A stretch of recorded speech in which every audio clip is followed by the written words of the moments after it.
How to set a battery charging limit on Android. Hi everyone, welcome to the channel. This is Rose and I'm here to guide you on how to set a battery charging limit on Android.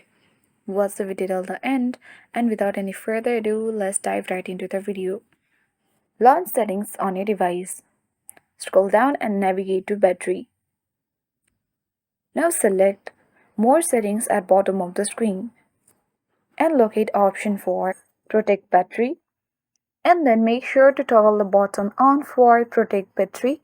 This will help you to extend the lifespan of your battery limit to maximum charge to 85%. So if you don't get that option, don't worry, because Android doesn't natively support charging limits in many devices including Realme, Narzo 50A or other devices.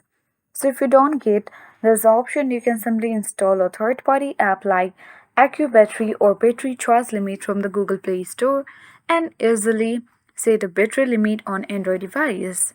So that's all for today. Hope this video helped you. If you are new to our channel, hit the like button and subscribe for more tech and tips videos.